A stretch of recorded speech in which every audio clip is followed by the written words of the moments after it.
Et nous sommes à présent avec Thibaut Brutin. Bonjour, merci beaucoup de prendre quelques minutes pour répondre à nos questions. Vous êtes le directeur général de Reporters sans frontières qui co-organise donc ce soir cette soirée de soutien au Bataclan à Paris. On a entendu votre colère à l'instant dans le reportage. Il est important de rappeler que Christophe Glaise a été arrêté et qu'il est incarcéré pour avoir fait son métier. Oui, le dossier judiciaire est complètement vide. Le procès en appel en décembre dernier a été l'occasion pour les avocats de Christophe, à la fois son avocat algérien et son avocat français, de montrer la vacuité des charges qui pèsent contre lui. L'apologie du terrorisme, ce n'est pas ce que Christophe Glaise fait, c'est du journalisme ce qu'il fait. Il a deux passions, le reportage et le football. Et je crois qu'aujourd'hui, il est important de mobiliser très largement notamment les citoyens en grand nombre, pour dire à quel point son soutien est un soutien populaire. Pourquoi justement, et vous le dites à l'instant, son sort dépasse largement des questions qui concerneraient qu'une profession et que son sort, son cas, en réalité, concerne tout le monde? Parce que c'est un cas d'injustice qui touche un de nos compatriotes et qu'en plus, tout cela fait partie de cette offensive mondiale que nous voyons contre le journalisme, où il y a une tentation pour beaucoup de gouvernements, d'autorités, de régimes, de dépeindre les journalistes comme étant des terroristes, des espions, des acteurs politiques. Il n'en est rien. Christophe Glaise est dans une situation extrêmement paradoxale, où au fond, il est peut-être un des plus grands connaisseurs du football algérien, un des grands amateurs du football africain, et aujourd'hui, il est en prison en Algérie. Précisément, est-ce que vous avez des nouvelles de lui? Est-ce qu'on connaît ses conditions de détention? Est-ce qu'il peut parler avec ses proches? Il n'y a pas de téléphone en prison en Algérie à la disposition des détenus.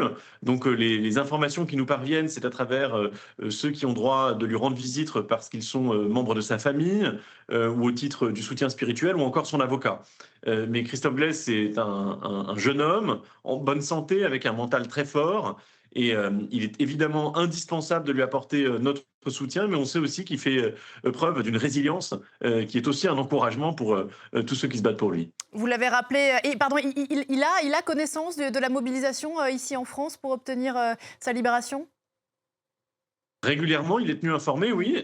Il remercie d'ailleurs l'ensemble de ses soutiens, qu'il s'agisse du monde du journalisme, mais aussi dans les milieux sportifs. C'est quelque chose qui le dépasse très largement. Il en est très ému et il adresse ses plus sincères remerciements. Et on a entendu effectivement des mobilisations, notamment de grands noms de la Ligue 1 ici en France. Vous l'avez dit, Christophe Glaise est victime d'une histoire qui le dépasse, victime des relations très compliquées entre la France et l'Algérie. Est-ce que vous croyez aujourd'hui, on entendait sa maman appeler à la mansuétude des autorités algériennes, est-ce que vous croyez sa libération possible? Et de quoi, si oui, de quoi dépend-elle? Il est inimaginable que Christophe Glaise passe 7 années de sa vie en prison pour n'avoir fait que son travail. Donc la seule issue possible, si l'Algérie ne veut pas se retrouver dans une situation où il y a une sorte d'épine dans le pied dans la relation avec la France, c'est la grâce de Christophe Glaise. Nous l'appelons avec beaucoup de respect et nous considérons que c'est à l'honneur du président algérien de procéder à cette grâce. C'est un geste humain, humanitaire. Christophe Glaise est un sujet qui dépasse les querelles qui peuvent exister sur les enjeux mémoriels de la France et de l'Algérie. C'est un sujet qui, en France même, est transpartisan, puisque l'ensemble des forces politiques représentées à l'Assemblée nationale se sont exprimées sans détour et rapidement en sa faveur. Donc oui, la grâce est la seule issue et nous ne pouvons pas imaginer un seul instant que notre compatriote, que ce confrère, passe 7 années de sa vie en prison. Un mot enfin de la mobilisation d'aujourd'hui. Je le disais, il y a 2 rendez-vous à la mi-journée à Lille et ce soir une soirée au Bataclan. Oui, enfin, il y en a d'autres à travers la France, Pardon. à Toulouse, etc.